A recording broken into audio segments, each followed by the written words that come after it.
Bismillahirrahmanirrahim. Assalamu alaikum. We are learning object-oriented programming in C++.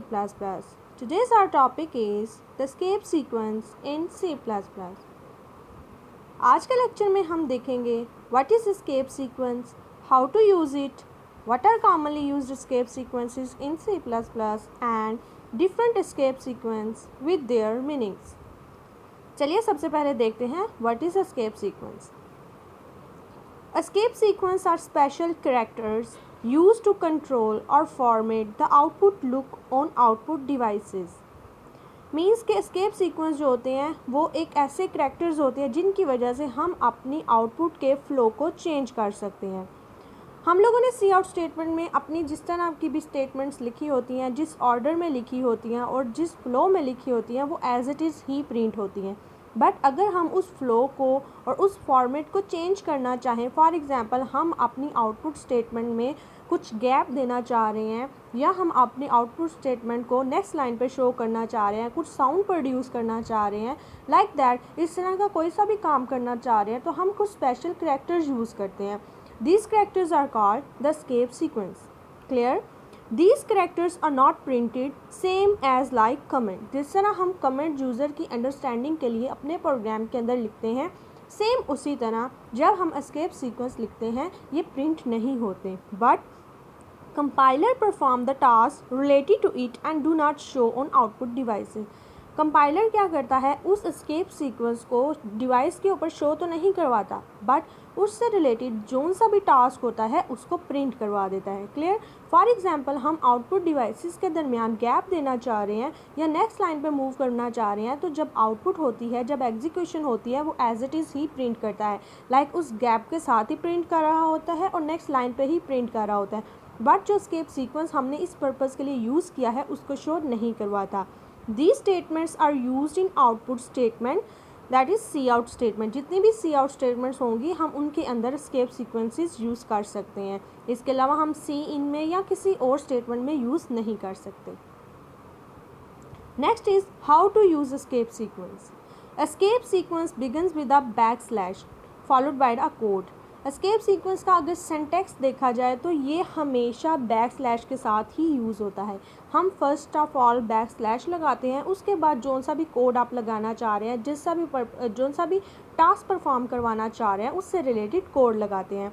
For example हम next line पे लेकर जाना चाह रहे हैं, हम चाहते हैं एक स्टेटमेंट हमारी फर्स्ट लाइन पे शो हो एंड नेक्स्ट जो स्टेटमेंट है वो नेक्स्ट लाइन पे शो हो, तो हम बैक स्लैश एन लगा देंगे. N is for new line और न्यू फीड.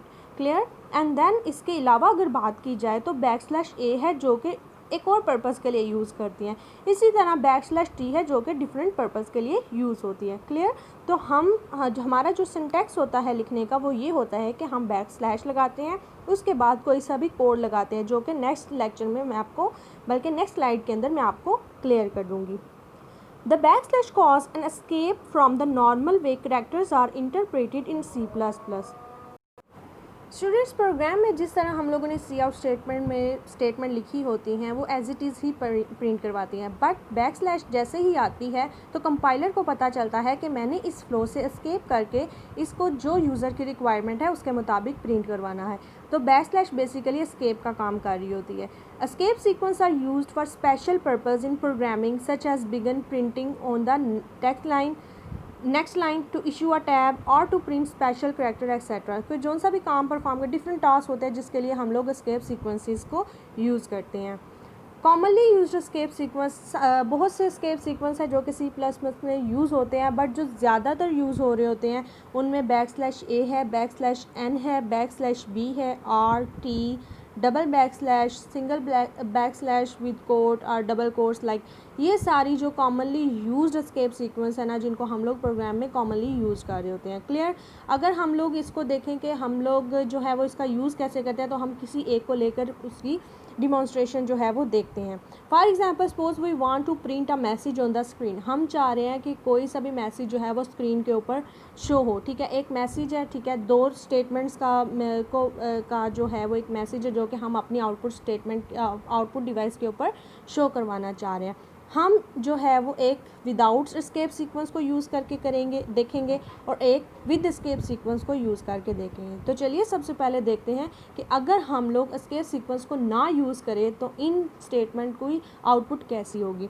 फॉर एग्जाम्पल हम लोग शो करवाना चाह रहे हैं there are many variants of and then next line पे एक और स्टेटमेंट है विंडो ऑपरेटिंग सिस्टम। हमने कोई एस्केप सीक्वेंस यूज़ नहीं किया, हम लोगों ने सिंपल सी आउट स्टेटमेंट्स जो हैं वो यूज़ किए हैं। ठीक है, अब जैसे ही जिस फ्लो से प्रोग्राम आ रहा होगा, एग्जीक्यूट कर रहा होगा, जैसे ही वो इन स्टेटमेंट्स के ऊपर प्रिंट करेगा, वो क्योंकि यहाँ पर कोई नेक्स्ट लाइन का नहीं बताया गया, कोई किसी भी किस्म की फॉर्मेशन नहीं है, तो इसकी आउटपुट क्या होगी, there are many variants of window operating system. इन दोनों को मिलाकर एक इस लाइन पे ऊपर डिस्प्ले कर देगा। जैसे ही लाइन ये कंप्लीट होती है, फॉर एग्जांपल जो इसके लाइन ऑफ जितने भी करैक्टर्स कंप्लीट होते हैं, देन वो नेक्स्ट लाइन पे मूव कर जाता है। अदरवाइज़ वो एक ही लाइन पे जितने भी स्टेटमेंट्स हैं उनको एग्जीक्यूट करवा देता है। अब देखते हैं हम लोग पर्पस या कह लें कि इम्पोर्टेंस ऑफ एस्केप सीक्वेंस, कि अगर हम एस्केप सीक्वेंस लगाएं तो हमारी आउटपुट कैसी होती है। अब देखें सी आउट, और हम लोगों ने क्या किया, हम लोगों ने एक एस्केप सीक्वेंस यूज़ किया है \n, that is for next line, कि हम लोग एक स्टेटमेंट को शो करवाएं और उसके बाद नेक्स्ट लाइन पे दूसरी स्टेटमेंट जो है वो शो करवाएं।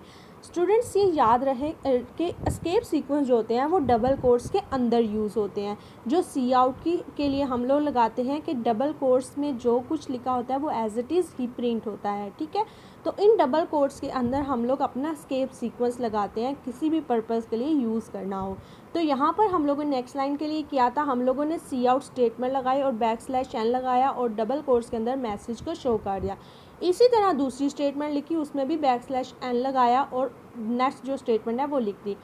आप चाहें तो ये \n यहाँ भी लगा सकते हैं, आप चाहें तो एंड पे भी लगा सकते हैं, ये आपकी अपनी मर्ज़ी है। कोई हार्ड एंड फास्ट रूल नहीं है कि आपने स्टार्ट में ही लगाना है। क्लियर।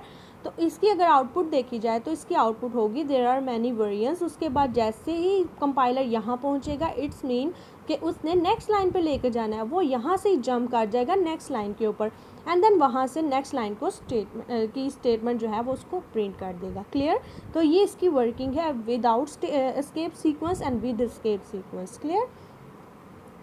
एस्केप सीक्वेंसेस अगर देखे जाएँ कि किस किस तरह के होते हैं और उनके मीनिंग्स क्या हैं, तो सबसे पहले हमारे पास आता है \a, that is use to produce a alert और बीप साउंड, के समटाइम कोई बीप साउंड हमें आता है। ठीक है, जैसे हम कोई रॉन्ग कीबोर्ड से प्रेस कर देते हैं तो एक बीप साउंड प्रोड्यूस होता है।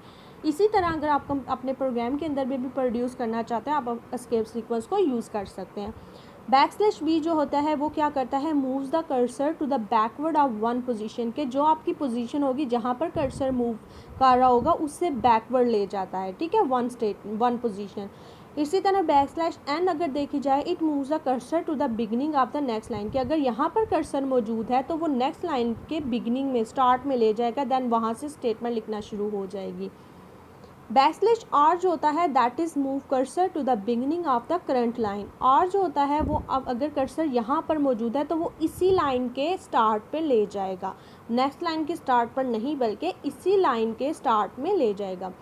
इसके अलावा \t है that is use to move the cursor to the next horizontal tabular position. t means क्या करता है, टैब मीन 8 करैक्टर का गैप देकर आप लोग जो है वो इसको 8 करैक्टर का जब गैप देना होता है तो हम इसको यूज़ करते हैं। वो हॉरिजॉन्टल मीन इसी तरह एक रो के अंदर ही अगर यहाँ पर कर्सर है तो मूव करवा के यहाँ पर ब्लैंक स्पेस छोड़ेगा, यहाँ पर 8 करैक्टर के बाद कर्सर मूव हो जाएगा, उसके बाद यहाँ पर हम लिखना शुरू कर देंगे।